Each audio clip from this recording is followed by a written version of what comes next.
One day the Browns decided to go for a picnic on the river. It seemed like a good idea at the time. It was a nice sunny day, and they hadn't been on an outing for a long time. Mr. Brown put Paddington in charge of the pole, and after announcing there would be a competition with a prize for whoever caught the first fish of the day, he gave the signal to move off. Right, cast off. Anchors away. Do what, Mr. Brown? Called Paddington. Dad means we're ready to go. Put the pole in the water and push, called Judy. Oh, dear, said Mrs. Brown. I'm sure something awful's about to happen. Don't worry, Mrs. Brown, said Paddington. Bears are good at punting. Oh. Help! Help! Help! Mercy me, cried Mrs. Bird. Don't worry about the gramophone, Henry. Do something. How can I? Paddington's got the pole. It's all right. Somebody's coming to the rescue. They're grabbing hold of him now. He'll be most upset. He had a special bath before he came out. We'd best be using my sunshade as a paddle. The thing is, said a man, who's going to be the first to give him the kiss of life? Don't all move at once. If you ask me, we ought to try artificial respiration first. Artificial respiration? Exclaimed Paddington hotly. I'd rather have the real thing. I'm sure Mr. Brown won't mind paying for it. Oh, help! I told you not to sit up. Now you've had a relapse. I haven't had a relapse, exclaimed Paddington. I've lost my hat. Well, if that's the worst that ever happens to you... Paddington gave the man a hard stare. That hat's been handed down, he exclaimed. It was given to me by my uncle in darkest Peru.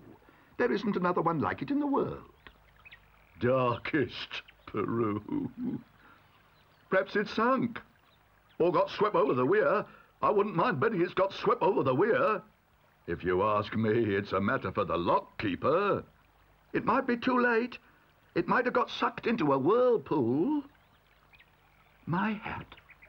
Sucked into a whirlpool? Repeated Paddington, hardly able to believe his ears. Don't worry, Paddington. We're here. Jump on board. We'll take you to the lock-keeper. He'll help if anyone can.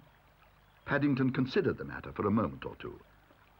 I think, he announced at last, I shall walk, if you don't mind. It's a lot safer, and I can dry out on the way. I knew he'd be upset, said Mrs. Bird.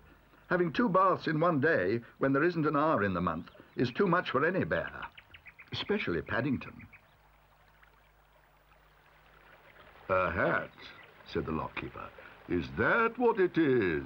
I thought perhaps it was some kind of a bomb. That's why I fished it out and shoved it in a bucket. I thought it might blow up me weir.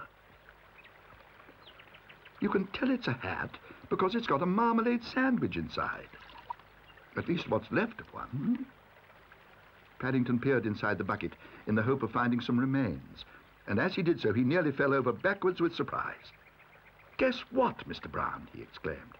I think I've won the prize for the first catch of the day. Look. Good heavens, exclaimed Mr. Brown. Do you see what I can see?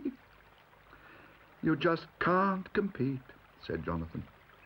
And he's got a free hat wash into the bargain.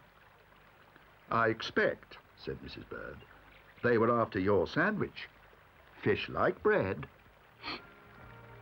Perhaps, said Paddington. I won't have any 11s after all. I shall save myself for 12.